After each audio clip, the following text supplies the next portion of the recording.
Tonight's journey is not just a story. It's a test of how long your mind can survive the Arctic night. Before we step into this frozen world, make sure to like the video, subscribe to Doe's Dynasty, and drop a comment so this adventure reaches more night travelers like you. Hi guys. Tonight we slip quietly into a world where winter does not politely nip at your cheeks, but clamps down with a seriousness that makes you wonder how anyone kept their fingers. You step outside a thatched cottage just as dust settles across a medieval village, and the cold is so sharp it feels like it wants to carve a little signature into your bones. You draw in one breath and it stings your nose. You exhale and watch a pale cloud drift away like a tiny lost spirit. You probably will not survive this, and yet peasants did with habits so ordinary to them and so astonishing to you that they become their own kind of bedtime magic. So, before you get comfortable, take a moment to like the video and subscribe, but only if you genuinely enjoy what I do here.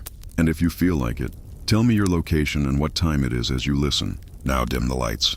You push open the creaking wooden door and slip back inside, feeling the shift from biting outdoor wind to the heavy smoky stillness of the single room you call home. The night presses on the shutters, and you sense that it is going to be a cold one. The sort that makes even seasoned villagers mutter under their breath. The air carries the scent of damp wool, old smoke, and the faint sourness of boots drying near the hearth. It is not unpleasant. It is simply life reduced to its most elemental shapes. You step forward and nudge the door latch into place. Every peasant knows that a loose door is an invitation for drafts to slither in and steal what little warmth you've collected. This is not superstition. It is practical survival born from centuries of lived winter. One mainstream fact quietly sits here in the room with you.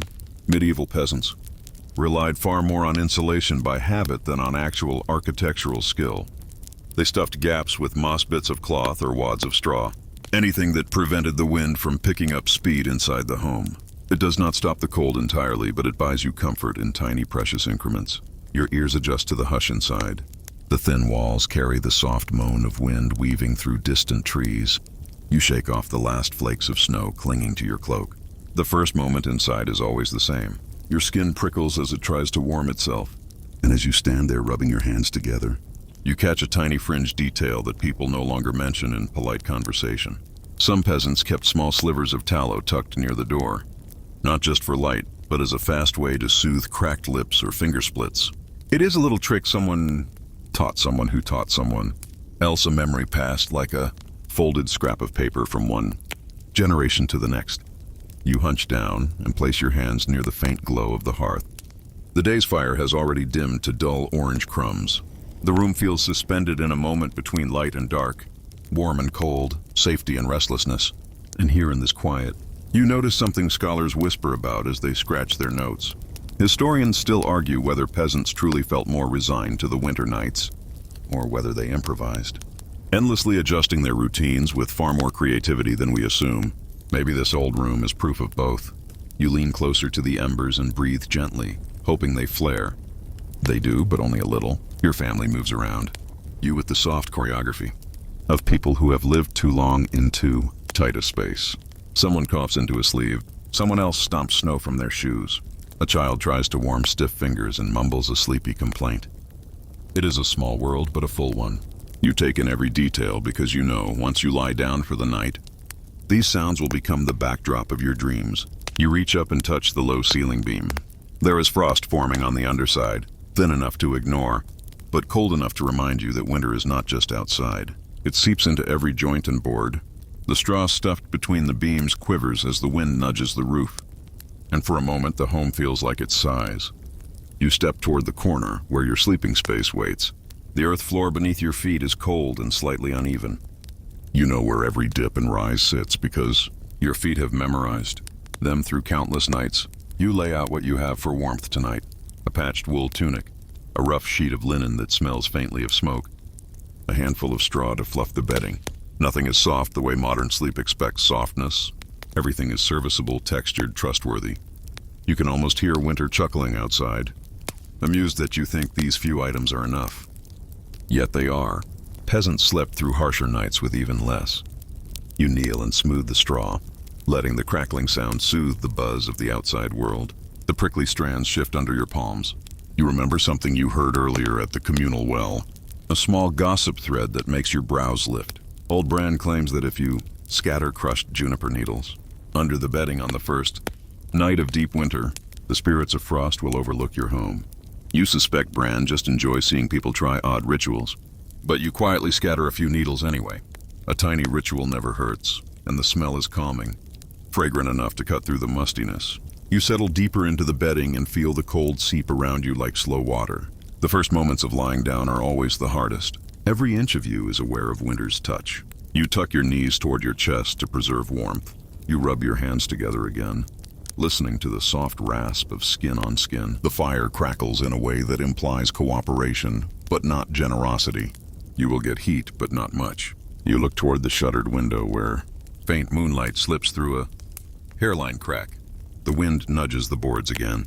It is not strong, just curious. You exhale and let your breath float upward. The air is heavy but not suffocating. In this dimness, you start thinking odd thoughts like whether people in warmer climates ever truly understand sleep as survival. You wonder if warmth feels sweeter when threatened. You close your eyes for a moment, letting the soundscape shift. A distant dog barks. A neighbor hurries past, boots crunching. The fire pops sharply, sending a little ember dancing upward. You crack an eye open to check if it landed anywhere dangerous. It did not. You relax. Your thoughts drift naturally toward the rhythm of the household settling in. Everything slows. Everyone slows. Even the wind outside seems to lean into a gentler whisper. You pull the wool tighter around your neck. You breathe in the lingering scent of juniper and smoke. And as your body warms by fractions, you feel the story carrying you into the heart of winter night. Soon you will sleep like they did. But first you let yourself imagine what the cold wants from you, and why you keep resisting it with such simple, stubborn rituals. You stay curled in the dim warmth for a few breaths before shifting your attention to what fills the room. More than anything else, smoke. It hangs in the air like a lazy guest who never quite leaves. You blink through the soft haze and feel the slight sting at the corners of your eyes. A medieval cottage is never truly clear of smoke, and tonight the cold outside makes it even more stubborn. The chimney is not a neat brick tunnel. It is more like a suggestion carved into the rafters. The hot breath of the hearth simply rises and hopes it finds its way out. Most of it does not. You sit up slowly and notice how your hair already carries the scent. Every peasant you pass tomorrow will smell exactly like you. That smoky fragrance is the shared perfume of winter. One mainstream historical fact sits right here in the air. Early medieval homes often lacked a true chimney, relying instead on holes in the roof or side vents that only functioned when the wind cooperated. Some nights the wind decides to argue instead of help. Tonight is one of those nights. You rub your eyes with the back of your hand and watch the faint curls of smoke drift upward. They twist around the beams as if trying to warm them. Light tries its best to escape from the hearth, scattering through the haze and giving your little home a dreamy glow. You stand and step closer to the fire, holding your hands out again. The heat is pleasant but thin, like a warm memory instead of an actual flame. Behind you, someone coughs lightly, the kind of cough you hear all through winter. Not alarming, just familiar. You turn to glance at the room. The walls are timber planks, some warped, some cracked, all dusted with a fine film of soot. Everything here carries the same story. Nothing was built to impress guests. It was built to keep you alive. You trace a fingertip along a beam and feel the roughness of years of smoke settling into it. The texture tells its own history.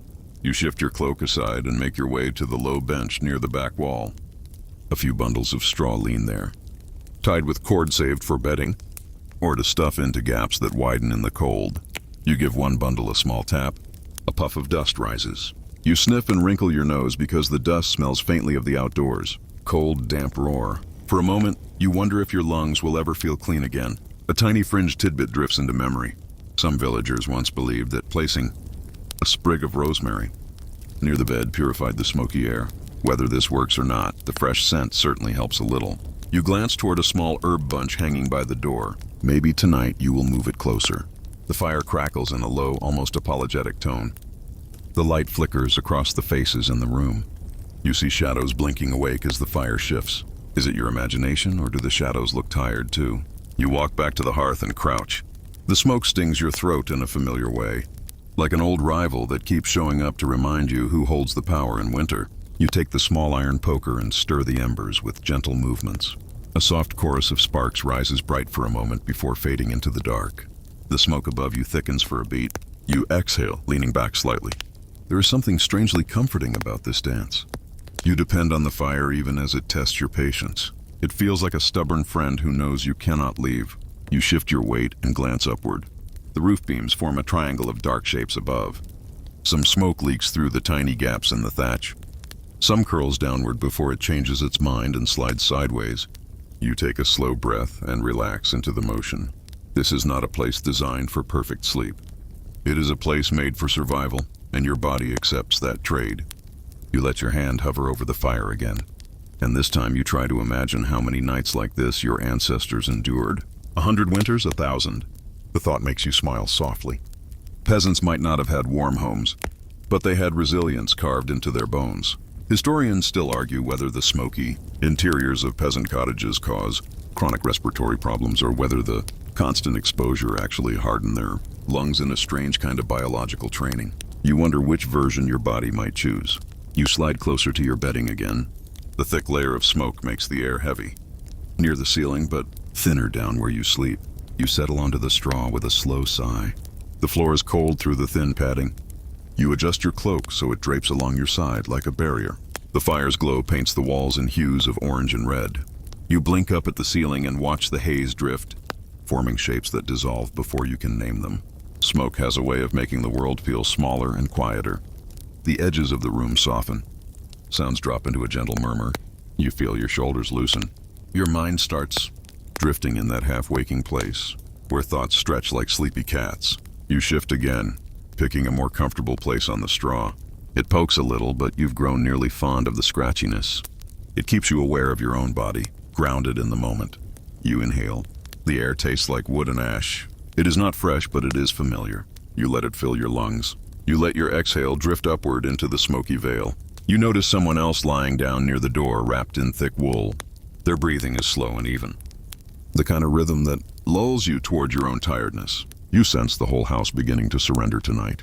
A quiet shift of the wind outside sends a ripple through the thatch. A little trickle of cold air sneaks in around the rafters, pushing the smoke downward for a heartbeat. You pull the blanket closer around your shoulders. The cold is always looking for ways inside. It thinks of itself as clever. You breathe slowly and watch the fire soften into a calmer glow. The smoke hangs steady now, moving only when your breath disturbs it. You are learning to accept it as a companion. The weight of the day settles into your limbs. You let your eyes close for a moment, then open them, not quite ready to sleep, but already drifting toward that quiet edge. The smoke curls above you like a dim ceiling cloud. You feel the warmth of the fire at your toes and the cold creeping along your back. This balance is the reality of a peasant winter night. Imperfect, smoky, and strangely peaceful once you lean into it. You nestle deeper into the bedding, tug the cloak closer, and listen to the soft crackle of the hearth breathing its slow, smoky lullaby. You shift your weight on the straw, feeling the rough fibers adjust beneath you, and your mind drifts toward the next nightly ritual. Every medieval peasant knows by heart, layering, always layering, not because it is comfortable, but because cold has a talent for slipping through every weakness in fabric and bone. You reach for the pile of clothing you set aside earlier, and already you can sense the temperature deepening into the kind that makes breath feel solid. You pick up your first wool layer, the one with frayed cuffs and small repairs, that map the story of your winter survival. As you wrap it around your shoulders, you register something. The old village priest once mentioned, during a casual fireside talk, one recorded observation from early household accounts notes that peasants often owned far fewer garments than people imagine today, yet they understood the subtle art of doubling and tripling these pieces in clever combinations. You think about that as you tug the garment close and feel the warmth slowly collect beneath it. You reach for another layer, a patchwork mix of linen and wool. It carries the scent of the hearth mixed with the faint sharpness of cold air from earlier. As you shake it out, a few bits of straw fall to the floor. You smirk quietly. Straw finds its way into everything during winter. You slip the cloth over your head and pull it down around your torso, adjusting the collar until it rests comfortably.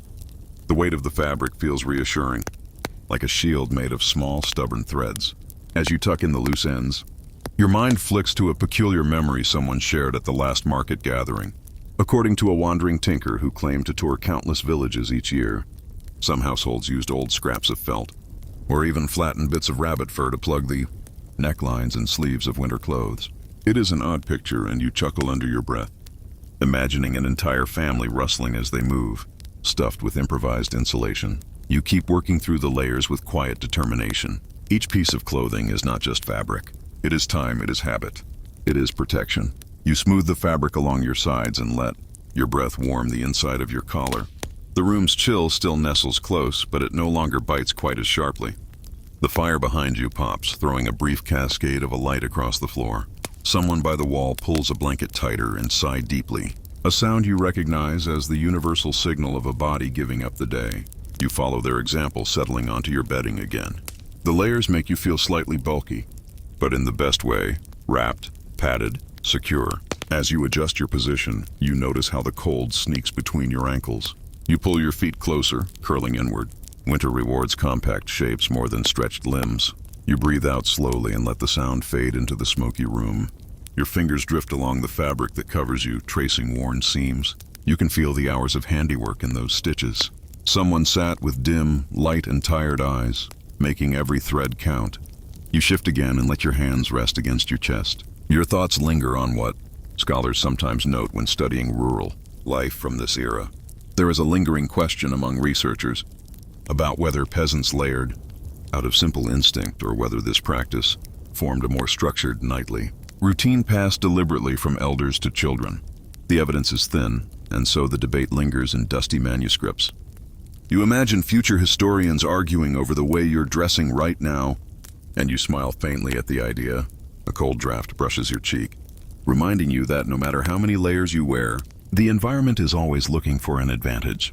You hunch your shoulders slightly to keep the warmth trapped. The flicker of the fire draws your gaze. You watch its glow dance across the uneven walls, turning the room into a living lantern. Shadows stretch long, then fade, then stretch again. Everything feels fluid and sleepy. You reach for one final fabric scrap, a small square of wool, and tuck it gently around your neck. That small addition changes everything. Warmth settles in like a guest invited to stay the night. You inhale deeply, letting the layered warmth cradle your ribs. The clothing presses lightly on your skin, firm enough to feel real soft enough to soothe you as you begin to relax. You take a moment to stretch your fingers, pushing them toward the fire until they tingle. Then you tuck them back under the layers, letting them rest against your stomach. The contrast between heat and chill leaves a small, pleasant buzz. You feel yourself slowly grounding into the night. In the quiet, you recall a curious detail from earlier in the week. During a communal chore at the frozen stream, an older woman shared that when winters were especially brutal, some families dried nettles and wove the fibers into underlayers for extra warmth. It sounded improbable at first, but the texture of dried nettle fibers, when treated properly, can be surprisingly soft. The idea lingers in your mind with a soft, earthy charm. You close your eyes, leaning into the layered warmth, now hugging your body. The fire crackles behind you, and the smoky air forms a gentle curtain over your senses. You shift your head slightly, finding the sweet spot where the cold cannot sneak in. Your breathing slows into a calm rhythm, and every layer of fabric becomes part of the quiet effort to keep you safe. Through the long, freezing dark, your thoughts drift lazily from one image to another. A snow-covered field under starlight, a doorway rimed with frost, the familiar weight of wool against your skin. You listen to the distant wind humming against the thatch, a soft vibration that seems to pass through the walls and into your bones. Despite the cold, you feel held wrapped in your own small defenses. You open your eyes again just long enough to study the glow of the fire as it rests in its low cradle of embers. You feel your clothing warming bit by bit, gathering heat from your own body and keeping it close.